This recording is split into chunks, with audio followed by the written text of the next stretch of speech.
Olha a quantidade de feijão que tem aqui. Eu não posso comer nem feijão, nem lentilha, nem grão de bico. O que me resta? Nada. Tem arroz, feijão e lentilha. Eu não posso arroz, nem eu não posso feijão, nem lentilha, nem grão de bico. Porque eu tenho síndrome do intestino irritado. Tá me arregaçando isso, tá me fazendo muito mal. Ele acabou com o ovo, ele acabou com tudo. Eu vou comer arroz agora, eu vou viver de arroz. Falar um pouco de síndrome do intestino irritável, assunto do momento. Muita gente questionou, começou a perguntar depois que ele apareceu na mídia e também por conta do Big Brother, assim como a Beatriz falando sobre ficar sentada, né, acocorada em cima do vaso. Muita gente tem falado da Yasmin Brunet, que comentou que tem síndrome do intestino irritável.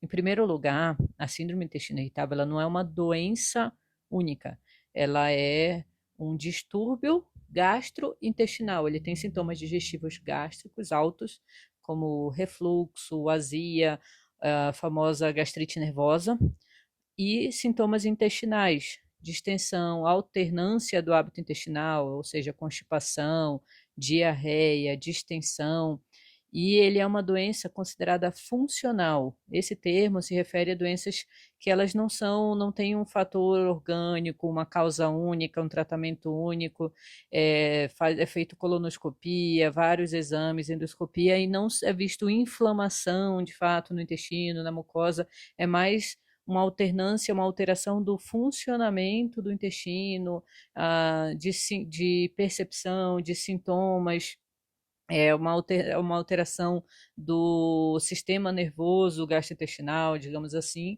e aí ela é um conjunto de sintomas que pode variar e modificar entre as pessoas, entre os portadores da síndrome do intestino irritável, e no mesmo portador, a mesma pessoa que tem síndrome do intestino irritável, em alguns momentos da vida, isso pode ser modificado. Como ele é um transtorno funcional, ele pode estar associado, ele tem várias causas, e ele pode estar associado também, por exemplo, com ansiedade, depressão. Então, pessoas que têm predisposição ou que já têm ansiedade, já têm depressão, já fazem tratamento, eles podem ter mais predisposição a ter síndrome do intestino irritável, não necessariamente nos momentos de piora da ansiedade e da depressão, mas também quando o paciente está mais ansioso, tem algum evento, alguma coisa, normalmente o intestino tende a modificar e piorar os sintomas. Existem vários, como é uma doença múltipla, de múltiplas causas e múltiplos sintomas, o tratamento dele também não é único, ele vai variar de pessoa a pessoa, mas em geral, o início do tratamento e a principal linha terapêutica é a parte de alteração dos hábitos de vida, a terapia que a gente fala não farmacológica, sem medicação. Então, principalmente tem uma classe de alimentos chamados FODMAPs, onde a gente reduz alguns alimentos que são fermentáveis, alguns oligosacarídeos, então tem uma classe de alimentos FODMAPs que a gente pode orientar o paciente a reduzir o consumo, atividade física, o tratamento, a terapia psicológica, o tratamento da ansiedade, da depressão, de algum distúrbio psiquiátrico, psicológico, também ajuda no intestino irritável.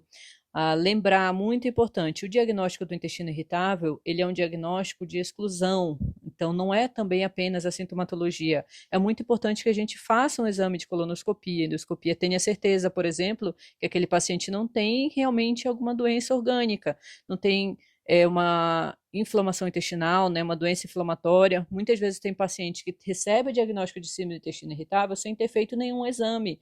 E aí, às vezes, esse paciente tem alguma infecção intestinal, tem algum distúrbio realmente inflamatório, alguma coisa assim, ele fica tratando como intestino irritável.